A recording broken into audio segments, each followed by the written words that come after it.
morning. Okay, now we will see the calculation part of the brake test on DC shunt motor. Okay, you can see in the morning session we have done an experiment on brake test on DC series motor, DC shunt motor. Okay, you can see these are all those values. Okay, okay, we got this V1, I1, S1, S2, and I have calculated now by using the formula 1.5 S1 minus S2. We calculate this, and speed we will get all these 1, 2, 3, 4, 5 things we got from the experiment, and these are the dark line, dark black ink pen. Things are calculated by me now. Okay, output power 2 pi n tau by 60. 2 into pi is 3.14. N is the speed here. Tau is this value, this table. Okay, if the 2 pi into this column by 60, we will get this V into I, VLIL, or input power V voltage into current. Okay, we will get this.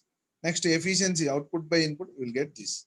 Okay, now if you see the graphs, model calculations, sorry, characteristics or model graph, first we will draw the speed versus torque. We already have the torque values, we already have the speed values. By taking torque values along x-axis and speed along y-axis, we can draw this graph.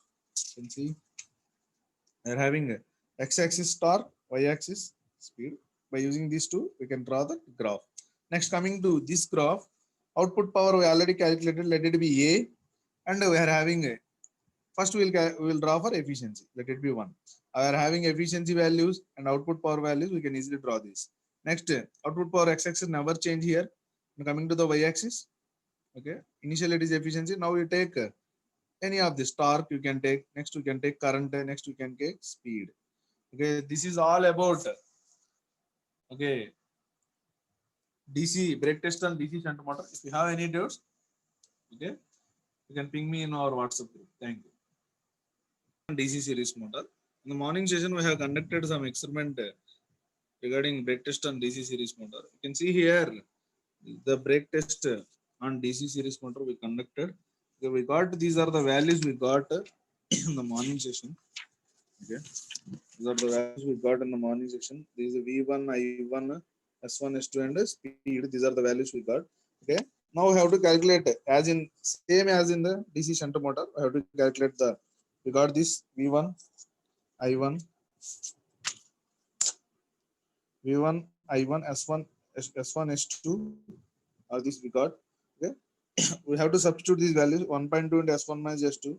S1 we are having here, S2 we are having here. 1.2 into S1 we got this value 8.4. For this similarly we got 7.2. Similarly we got 6 here. Okay, the Newton meter.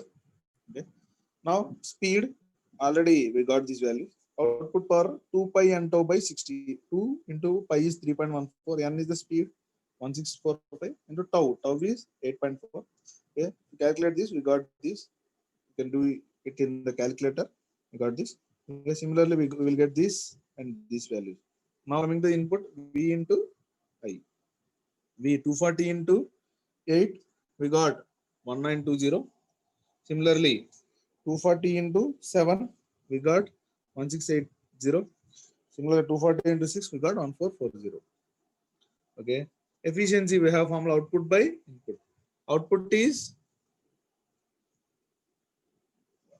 1446.2. Input is 1920. We will get 75.3. Similarly, 77.3. Okay, these are the calculation part. Now we will draw the graph. Speed versus torque. Already we are having speed here. Let it be x-axis. We are having torque here, y-axis. By taking torque along x-axis, speed along y-axis. Similarly, as we have done in the shunt motor, we will draw the graph. We will get this. This is called rectangular hyperbola. We already studied in the theory part. This is rectangular. Into this is the output power. We are having output power. Already we are having this x-axis for this graph is x-axis output power. Okay, this is x-axis, and if you take y-axis, initially we take efficiency as 1. We have 1 versus efficiency. We already have these values. 1 versus x. We will get this graph. Okay, next output x-axis never change. We'll take current as 2. Already we have a current here. Okay, next torque as 3. Already we are having torque as 3. Torque here. Next, coming to the speed. Already we are having speed here. We'll consider the 4. It's number 10. Okay. Finally, we'll get these graphs. Okay. Okay. This is all about load test, brake test on DC series motor. Thank you for listening.